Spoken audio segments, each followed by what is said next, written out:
लोग मेरे पास आते हैं, वो कहते हैं मन अशांत, पीड़ा है, बेचैनी है। वो कुछ नहीं है, वो सिर्फ गर्मी है, अति गति का परिणाम। आप 24 घंटे गति कर रहे हैं मन से। शरीर तो कभी बैठ भी जाता, मन बैठता ही नहीं। रात आप तो सो भी जाते हैं, लेकिन मन नहीं सोता, चलता ही रहता। आधे तो आप जगे ही रहते। एक मछली होती पैसिफिक महासागर में, बड़ी अजीब मछली, मगर आदमी की बिल्कुल प्रतीक। उस मछली के मस्तिष्क की व्यवस्था बड़ी अनूठी, और किसी दिन अगर वैज्ञानिक इंतजाम कर सके तो आदमी भी वैसी व्यवस्था चाहेगा। वो व्यवस्था ये है कि मछली रात एक आंख बंद करके सोती है और एक से देखती रहती। उसका आधा मस्तिष्क सोता है और आधा जगा रहता है। ऐसा रात में पाली बदलती है। फिर आधी रात के बाद दूसरी आंख बंद कर लेती है, आधा हिस्सा सो जाता है और बाकी हिस्सा जग जाता है। सुरक्षा के लिए वो तैरती भी रहती, क्योंकि आधा मस्तिष्क उसका जगा रहता है और कोई हमला नहीं कर सकता, कोई दुश्मन उस पर हमला नहीं कर सकता। बड़ी कुशल मछली, और उसका मस्तिष्क दो हिस्सों में बटा हुआ है। एक आंख जब बंद होती है तो आधा मस्तिष्क सो जाता है, आधा जगा रहता है। आपकी आंखें इस तरह नहीं बटी हैं, लेकिन खोपड़ी ऐसी ही बटी है। आप कभी पूरे नहीं सो रहे, मस्तिष्क चल रहा है। बल्कि अक्सर तो यह होता है कि जब आप बिस्तर पर सोते हैं तब जिस गति से चलता है वैसा दिन भर नहीं चलता, क्योंकि दिन भर तो शरीर भी चलता है, तो शक्ति शरीर में भी लगी रहती। रात शरीर की शक्ति भी मस्तिष्क को मिल जाती, फिर वो जोर से दौड़ता है, फिर वो हजारों मील की यात्राएं करता है, अंतरिक्ष में जाता है, और न मालूम कितनी योजनाएं हैं, भविष्य अतीत है, वो सब करता है। और ऐसा नहीं कि आप स्वेच्छा से कर रहे हैं, आप बिल्कुल बेबस। आप रोकना भी चाहें तो वो रुकता नहीं। आप कितना ही कहें मत जाओ, मत दौड़ो, कोई आपकी सुनता नहीं। आपका मन भी आपका नहीं, कोई मालकियत नहीं। ये जो मन की अति गति है, इसकी वजह से आप इतने उत्तप्त और अशांत हैं। लाओ से कहता है, लेकिन अगति से गर्मी परास्त होती। तो गति तो आप करना जानते हैं, ठंड लगे शरीर को तो आप गति कर लेते हैं, दौड़ सकते हैं, व्यायाम कर सकते हैं। कुछ ना करेंगे तो शरीर का अपना नैसर्गिक इंसान है, शरीर कपने लगेगा और कंपन से गति पैदा हो जाएगी और गति से ठंडक परास्त हो जाएगी। लेकिन इससे उल्टी कला भी है, वही योग है कि आप जब उत्तप्त ज्यादा हो जाएं, मन बहुत गति कर ले, शरीर बहुत गति कर ले, तो अगति में कैसे उतरना, कैसे अक्रिया में डूब जाना। सारे ध्यान की प्रक्रियाएं अगति के द्वारा मस्तिष्क की गर्मी कम करने के उपाय। और जैसे जैसे मस्तिष्क की गर्मी कम होती है और शीतलता बढ़ती, वैसे वैसे शांति बढ़ती। शांति और शीतलता पर्यायवाची भीतर की दुनिया में। और जब पूर्ण शांति हो जाती तो शून्यता फलित होती। हम कहते हैं कि शिव का निवास कैलाश पर, वो परम शीतल स्थान है। इसलिए आपके भीतर भी शिव का निवास कैलाश पर ही है, लेकिन कैलाश जैसी शीतलता आपके भीतर पैदा होगी, तब आपको भीतर के शिवत्व का कोई अनुभव होगा। भीतर कैलाश निर्मित हो जाता है, इतनी शीतलता हो जाती। लेकिन अगति चाहिए। मस्तिष्क का कोई भी तंतु गति ना करता हो, कंपित ना होता हो, सब ठहर जाए। और एक बार आपको ख्याल में आना शुरू हो जाए कि अक्रिया कैसे शीतलता लाती, तो फिर आप उस शीतलता के सूत्र को पकड़ के उसको ही साधते चले जाएं। क्रमशः सूक्ष्म से सूक्ष्म, गहरे से गहरे में उतरना होने लगेगा, और आप अपने भीतर ही पाएंगे कि सीढ़ियां दर सीढ़ियां कैलाश तक जाने का उपाय है। एक काम करें, जैसा मैंने कहा पीछे, 1 घंटा अक्रिया में उतरना शुरू कर दें।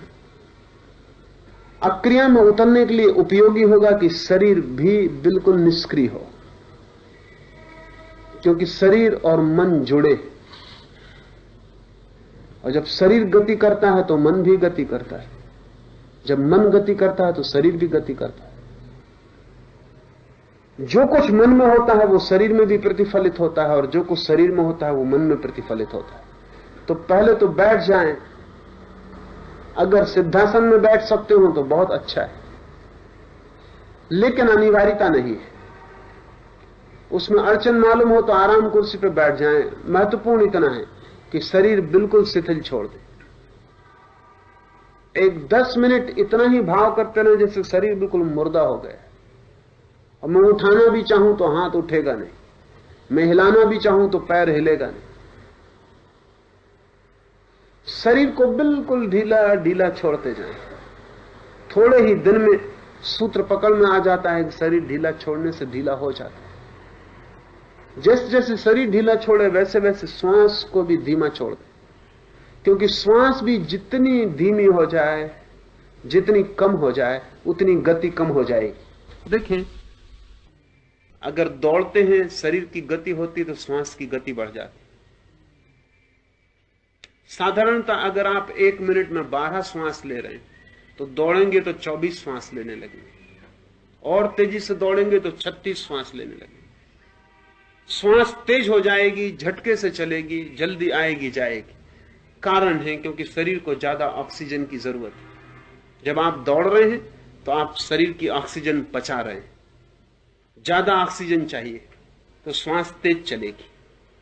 जब आप कुर्सी पर बैठ के ढीला छोड़ देंगे या सिद्धासन में बैठ के ढीला छोड़ देंगे तो ठीक दौड़ने से उल्टी घटना घट रही। अगर साधारणतः 1 मिनट में 12 श्वास चलती हैं तो शिथिल बैठने पर 6 श्वास चलेंगे, और शिथिल होते जाएंगे तो 4 श्वास चलेंगे। जो लोग भी शरीर को शिथिल करने की कला जान जाते हैं उनकी 1 मिनट में 4 श्वास चलने लगती। धीमी सी श्वास जाएगी, धीमी से वापस लौट आएगी, क्योंकि शरीर को ऑक्सीजन की जरूरत कम है। शरीर का जो मेटाबॉलिज्म है उसको अब ऑक्सीजन की कोई जरूरत नहीं, धीमी सी श्वास काफी। जब कोई बिल्कुल भीतर शीतल हो जाता तो श्वास ना के बराबर हो जाती। दूसरे आदमी को भी पहचानना हो कि श्वास चल रही है नहीं तो सामने दर्पण रख के पहचाना जा सकता, नहीं तो पता नहीं चलेगी। और खुद तो बिल्कुल पता नहीं चलेगा। मेरे पास कई मित्र आके कहते हैं कि घबराहट होने लगती है कि कहीं श्वास बंद तो नहीं होती। घबराएगा कौन अगर बंद हो जाएगी? बिल्कुल मत घबराओ, क्योंकि तुम हो, लेकिन कम हो गई, और इतनी कम हो जाती कि उसकी पहचान नहीं होती। अल्प, अति अल्प चलती। कभी कभी ऐसे क्षण आते हैं जब भीतर ठीक केंद्र पर कोई पहुंचता है शीतलता के, तो श्वास बिल्कुल ठहर जाती। उस एक क्षण में ही आपको इतनी भीतर शीतलता की प्रतीति होगी जैसे हिमालय पर आ गए। बाहर के हिमालय की खोज से कुछ बहुत होने वाला नहीं, भीतर का हिमालय चाहिए। शरीर को छोड़ के फिर श्वास को धीमा छोड़, और श्वास के साथ भाव करते जाएं कि कम होती जा रही, कम होती जा रही, कम होती जा रही। थोड़ी देर में आप पाएंगे कि शरीर विश्राम की हालत में आ गया और मन में एक शांति और ताजगी मालूम होने लगी। अब इस शांति के सूत्र को पकड़ लें और भीतर भी इसी धारणा को गहराते जाएं कि शांत होते जा रहे हैं। शाब्दिक रूप से नहीं, अनुभव के रूप से। वो जो आपको अनुभव हो रहा है, संवेदना हो रही शांति की, आनंद की, उसको पकड़ लें और सिर्फ उसको गहराते जाएं। शुरू में कठिन होगा, और मैं कह रहा हूं इतने से समझ में नहीं आ जाए, लेकिन करेंगे तो बिल्कुल आ जाएगा। कुछ ही दिन में आपके पास वो भीतरी कुंजी हो जाएगी जिससे जब आप चाहें शिथिल और शांत होकर अगति में उतर जाएं। और जब आप पूरी अगति में उतर जाते हैं तो आप बिल्कुल ताजे होकर वापस लौटेंगे। ये ताजगी नींद से भी गहरी होगी। नींद इतनी गहरी नहीं जाती। हमने इस मुल्क में मन की, साधारण मन की 3 अवस्थाएं मानी: जागृत, स्वप्न और सुसुप्ति। सुसुप्ति तक हम पहुंचते हैं जब स्वप्न नहीं होता। चौथी अवस्था हमने तुरी मानी। तुरी वो अवस्था है जिसमें अगति में, ध्यान में आदमी पहुंचता है। वो सुसुप्ति से भी गहरी। नींद में जैसे शरीर ताजा हो जाता है, नया हो जाता है, सुबह आप अनुभव करते हैं कि शक्ति वापस लौट आई, जो सेल्स टूट गए थे, कोष्ठ मिट गए थे, वो पुनः निर्मित हो गए, शरीर फिर जवान। जो थकान, जो जो यंत्र में खराबियां आ गई थी रात के विश्राम ने उनको फिर ठीक कर दिया। ठीक चौथे चरण में, तुरी में पहुंचकर, इस अगति में पहुंचकर ऐसा ही मन भी ताजा हो जाता है और बड़े गहरे स्रोत से सारे शरीर की जो भी विकृति है, मन की जो भी बेचैनी है, जहां जहां व्यर्थ का कूड़ा करकट और कचरा इकट्ठा है, वो सब समाप्त हो जाता है, तिरोहित हो जाता है।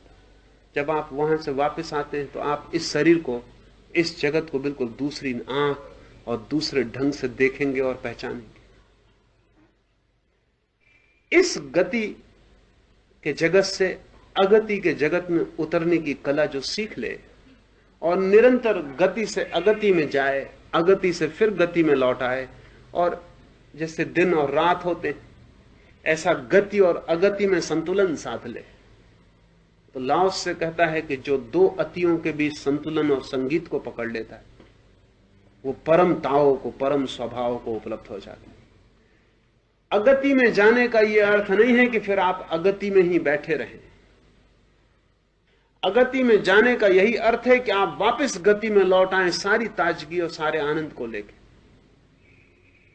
धीरे धीरे क्रिया करते हुए भी भीतर अक्रिया बनी रहेगी, धीरे धीरे काम करते हुए भी भीतर बिल्कुल कोई काम नहीं होगा। आप दौड़ते रहेंगे और भीतर कोई भी नहीं दौड़ेगा, भीतर सब ठहरा रहेगा। जिस दिन दोनों बातें एक साथ सध जाती हैं उस दिन मुक्ति फलित हो जाती है। दो तरह के लोग, और लाओस से चाहता है आप तीसरे तरह के व्यक्ति हो। एक तो वे लोग हैं जो गति में पड़े और अगति में नहीं जा सकते।